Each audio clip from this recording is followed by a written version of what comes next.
welcome to Kafka Essentials. I'm Heath Kesler, and let's dive right in. So today we're going to be talking about Kafka and how it's set up. Just kind of look at some of the basics, things like the partition, how consumers are set up, how the producers work, things like that. So initially what we're going to look at is how Kafka acts like a queue. And what I mean by that is a producer produces to a partition, and there's a consumer on the other end who consumes that message. So technically, that's kind of like a queue, but it's not. And that's where the complexity comes in for people who are really familiar with like JMS process, JMS specifications, and now they're jumping into something like Kafka. Kafka does things a lot differently. Where ActiveMQ or RabbitMQ handled a lot of the kind of internal, how it dispatches, how it acknowledges, things like that, Kafka kind of leaves that up to anybody interacting with it.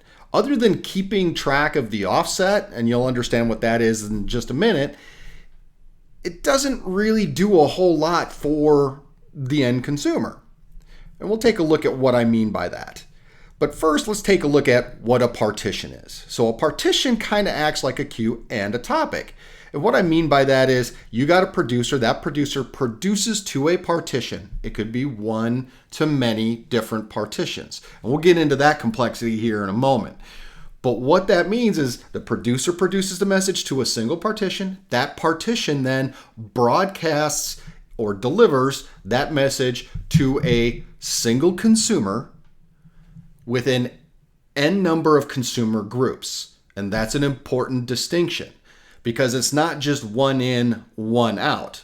It's one in, one out to one in a consumer group. And you'll see an example of that here in just a second. But what you're looking at on the screen here is if you only had one consumer group with, in this case, there's two consumers, but because there's only a single partition, there's only one message going to a single consumer. And that's kind of like a queue. But once we start setting up different consumer groups, guess what? Now all of a sudden it's acting like a topic that persists data. So again, similar concept, different implementation. It's almost kind of like a durable subscriber type of functionality. What you've got is producer produces a message into the partition. That partition will deliver it to any consumer group that is listening to it. So in this case, we have three different consumer groups. Each consumer group has one consumer. Now, when a partition receives that message, that partition itself is going to only deliver it to one consumer within each consumer group. And that's an important thing to understand when you start getting into things like multiple consumers within a consumer group. What this does now is you've got two consumers in a single consumer group, but there's only one partition in this one. So what does that mean? Well, it means you got a consumer laying around being lazy, doing nothing. He's just sitting there hanging out. So what you got one consumer doing all the work, one consumer two down here in group two, doing nothing. So it's not really efficient unless you know how your partitions are laid out within Kafka. So now all of a sudden, kind of the caveat to all of this is, yeah, it's lightweight. There's a lot of functionality here that is provided to you in a very simple package. But you also have to know more about what's going on inside of Kafka and how things are laid out. How many partitions do you have per topic? As a producer doing something like a round robin type of dispatch into these partitions so that one message goes to partition one message goes to partition two, whatever the scenario. These are the types of things that you're going to have to know in order to get your consumer group set up in an efficient manner. Otherwise, you're going to have wasted processes sitting out there. So let's take a look at how this functions. So a producer is going to push a message onto the partition. In this case, we only have one partition. That partition, it has 5 messages in it for simplicity's sake. We've got consumer group 1 here. He's on offset 4. He's already picked up and read 1, 2, and 3. He's on 4 doing his thing. Now we got consumer group 2.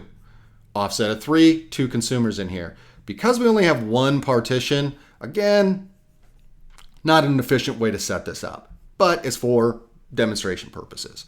So in this case, every single message is going to this main consumer of consumer group 2. He's in offset 3. The main point of showing this is that you can have n number of consumer groups all reading at different locations within the partition. They don't have to be connected when the message comes in. They can attach at any time, start at any place within the partition. They can start at 0, or they can start at 2,576, whatever. But that's the power of Kafka. Now that's kind of the simplicity of Kafka.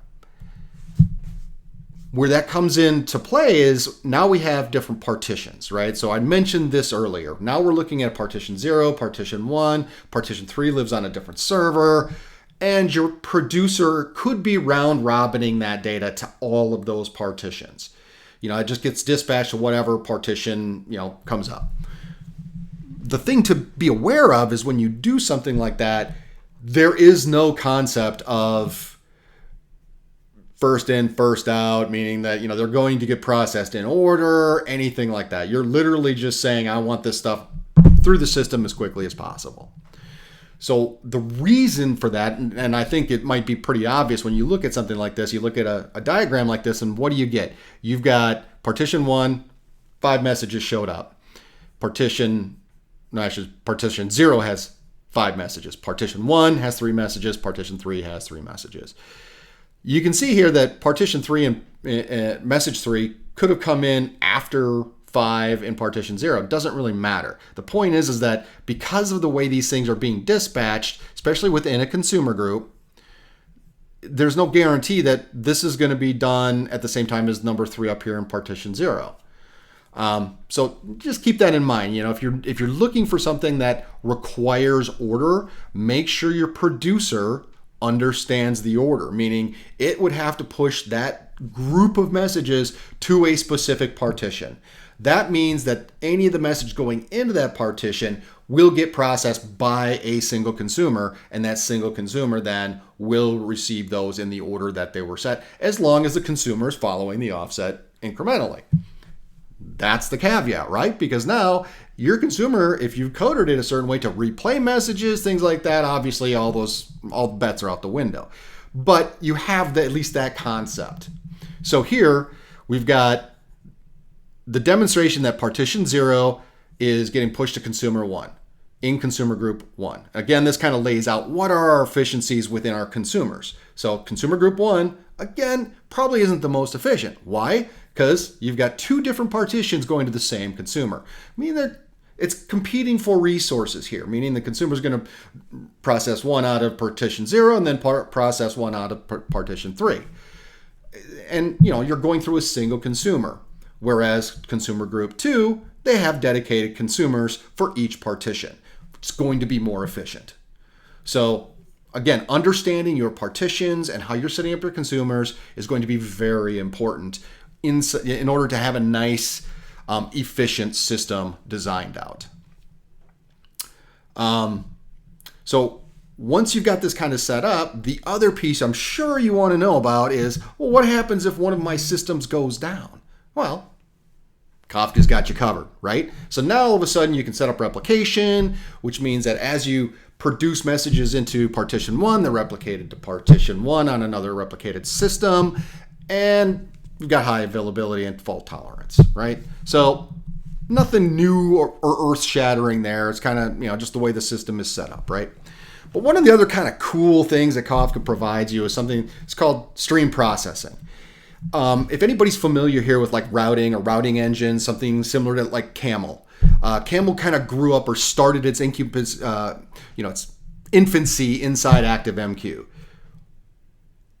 It was used as almost like a routing engine built into ActiveMQ. Then it became its own powerful engine and went off and lived on its own very successfully.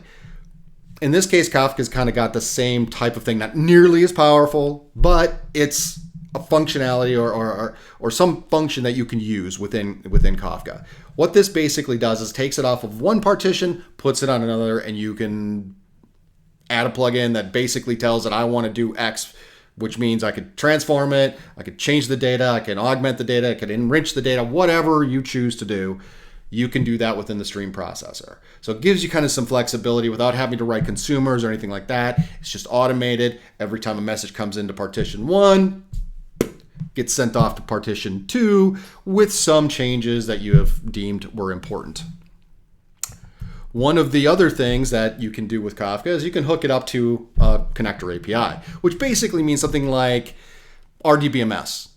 You can set it so that you connect up to, I don't know, let's say MySQL, and you listen for triggers. And anytime something happens to the data, it pushes an event across the Kafka partition. That's the purpose behind it. You can obviously do a lot more with it but again, this is one of those things where most of the time, from a standpoint of when I develop systems, I like to control things. Call me a control freak, but I like the ability to see what's going on and work within my code.